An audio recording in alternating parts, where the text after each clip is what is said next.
نحمده ونصلي على رسوله الكريم أما بعد فأعوذ بالله من الشيطان الرجيم رب اشرح لي صدري ويسر لي أمري واحلل عقدة من لساني يفقهوا قولي رب زدني علما ربنا فقهنا في الدين اللهم إني أسألك علما نافعا وعملا متقبلا ورزقا طيبا واسعا السلام علیکم ورحمۃ اللہ وبرکاتہ۔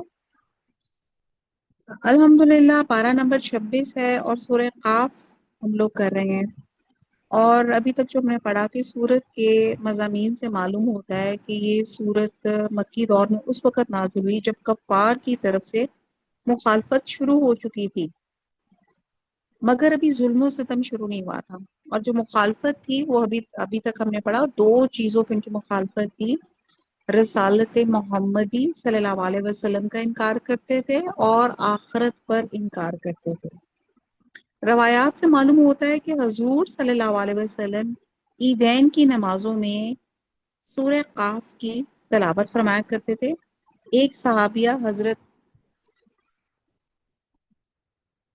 ام حشام بن حارثہ جو حضور صلی اللہ علیہ وسلم کی پڑوسن تھی، بیان کرتی ہیں کہ مجھے سورہ قاف یاد ہی اسی طرح ہوئی کہ میں حضور صلی اللہ علیہ وسلم کی زبان مبارک سے اس کو اکثر جمعے کے خطبوں میں سنا کرتی تھی۔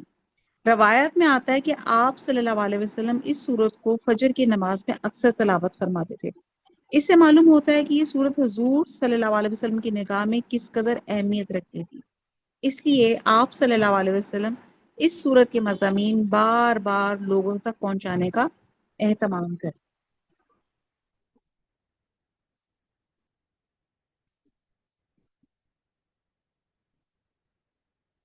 اور امام ابن کثیر فرماتے ہیں کہ عیدین اور جمعے میں پڑھنے کا مطلب یہ ہے کہ آپ بڑے مجموعوں میں یہ سورت پڑھا کرتے تھے، کیونکہ اس میں ابتدائے خلق، بعث و نشور، معاد و قیام، حساب، جنت و دوزخ، ثواب اور عتاب اور ترغیب اور ترہیب کا بیان ہے۔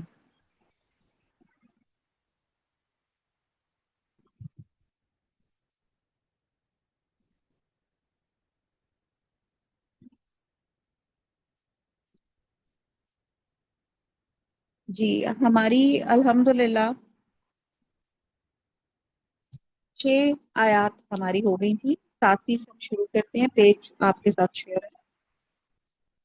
والارض، میں نے اور، الارض یعنی کہ زمین، مدد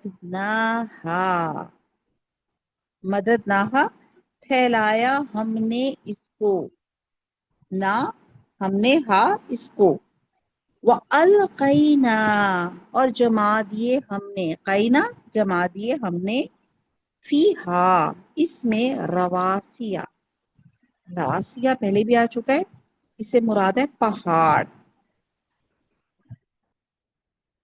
وَأَنبَتْنَا، انبتنا نباتات سے ہے، اور اگایا ہم نے، فیہا اس میں، من کلی ہر ایک، زوجن یعنی کہ زوج جوڑا، بہیج انڈر لائن کر لیں، یہ ایک نیا ورڈ ہوگا، بہیج خوشنما۔ ابھی تک ہم نے جتنا پیچھے پڑھا تھا، ہم نے ایک فروج یاد کر لیا آیت نمبر 6 میں، جس کا مطلب تھا شگاف، اور اس کے بعد بہیج خوشنما۔ باقی یہ جو رواسی ہے یہ بہت دفعہ پہلے بھی آ چکا ہے، پہاڑ، تو یہ ہماری اس کی ٹرانسلیشن ہو جاتی ہے۔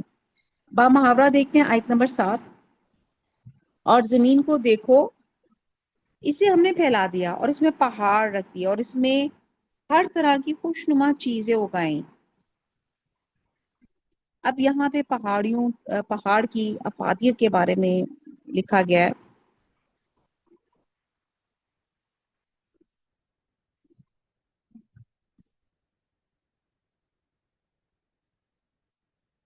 اب آپ یہ دیکھیں کہ یہاں پہ اللہ سبحانہ تعالیٰ نے بتایا کہ زمین کو میں نے اتنا وسیع بنایا، اتنا اس کو پھیلا دیا، والارض مددناہا اتنا اس کو میں نے وسیع کر دیا کہ وہ قیامت تک پیدا ہونے والے جانوروں اور انسانوں کے لیے مسکن اور مستقر کا کام دے سکے۔ سمجھ آئیے آپ کو بات کی؟ ہم نے سورہ مائدہ میں بھی پڑھا تھا، اللہ سبحانہ تعالیٰ نے اس زمین میں رہتی دنیا کے لیے مائدہ یعنی کہ کھانے کی ٹرے، آپ کی گروسریز، قیامت تک کے لیے اللہ تعالیٰ نے اس دنیا میں اللہ تعالیٰ نے جو ہے سنبھال کے رکھ دی۔ جو آپ دیکھتے ہیں کہ ایک ہی زمین ہوتی ہے اور ایک دفعہ جب پھل اگ جاتا ہے یا وہ فصل پک کے تیار ہو جاتی ہے، پھر اسی میں آپ دوبارہ بیج بوتے ہیں، دوبارہ اس میں کاشتکاری کرتے ہیں، پھر ایک فصل کھٹی ہو جاتی ہے۔ تو کتنی حیرت انگیز بات ہے کہ ایک ہی زمین اور اس میں سے آپ کتنی فصلیں، کتنی ویجیٹیشنز، کتنے فروٹس، کیا کیا چیزیں انواع اقسام کی آپ اگاتے ہیں۔ تو یہ کیا ہے؟ یہ مسکن بھی ہے اور یہ زمین مستقر کا کام بھی ہے۔ وہ اتنی پیداوار اگاتی ہے جس سے تمام جاندار اور انسان ان کو قیامت تک کے لیے رزق مہیا ہو جاتا ہے۔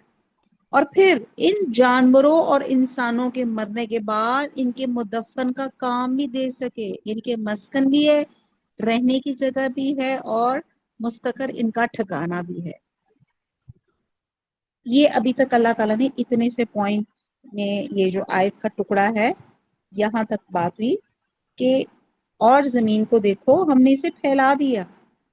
اب اگلا ٹکڑا آتا ہے، بہرحال اس کو تفسیر کریں تو اور بہت کچھ ہے کہ جو اللہ تعالیٰ نے زمین کو پھیلا دیا۔ اللہ کے ہر کام میں ایک حکمت ہے۔ پھر اللہ تعالیٰ کہتے ہیں ہم نے اس میں پہاڑ رکھ دیے۔ اب دوسرا پوائنٹ اس میں آ رہا ہے کہ پہاڑ رکھ دیے۔ اس آیت اور پیچھے ہم نے بہت سی آیات پڑھی جس سے معلوم ہوتا ہے کہ زمین کی پیدائش الگ چیز ہے اور پہاڑوں کی پیدائش الگ چیز ہے۔ پہاڑ زمین کے ساتھ ہی نہیں بلکہ بعد میں پیدا کیے گئے، اور پہاڑوں کی پیدائش کا سب سے بڑا فائدہ یہ بتایا گیا کہ جتنی پہاڑ آپ کو زمین میں نظر آتے ہیں اس کے دو حصے اندر ہیں، یعنی کہ ڈیپتھ میں ہے پہاڑ۔ اب ہوا یہ تھا کہ جب زمین کو پیدا کیا گیا تو وہ اپنی تیز رفتاری کی وجہ سے وہ ڈگمگا رہی تھی، ہچکولے لے رہی تھی، ڈول رہی تھی، اس قابل نہیں تھی کہ اس پر انسان یا جانور زندہ رہ سکے۔ اب اللہ سبحانہ تعالیٰ نے زمین کے ایسے ایسے مقامات پہ پہاڑوں کا سلسلہ بنایا اور اس توازن اور تناسب کے ساتھ بنایا جس سے زمین کا ادھر ادھر جھکنا، ہچکولے کھانا موقوف ہو گیا۔ Getting it? یعنی کہ جو زمین ہر وقت وائبریٹ کر رہی تھی، آپ کو ہمیں پتا ہے، ہمیں سائنس اور ریسرچ بھی بتاتی ہے کہ اس وقت جس وقت ہم بیٹھے اس وقت بھی زمین بہت سپیڈ سے گھوم رہی ہے۔ اب اگر اس میں پہاڑ نہ ہوتے تو یہ ہر وقت ہچکولے، یعنی کہ جیسے آپ رکشے میں جا رہے ہوتے ہر وقت آپ ہل رہے ہوتے۔ تو اللہ تعالیٰ نے پہاڑ گاڑ کر اس میں ایک سکون اور ایک جس کو کہتے ہیں نا ایک ٹھہراؤ اس کے اندر ڈال دیا، اور پھر یہ جانداروں کی رہائش اور مستقر کے قابل بن گئی زمین۔ یہ تو پہاڑوں کا بنیادی فائدہ تھا، اس کے علاوہ بہت زیادہ فائدے ہیں پہاڑوں کے۔ اچھا، آپ میں سے کسی نے سالٹ مائنس دیکھی ہے؟ کسی نے دیکھی ہے سالٹ مائنس؟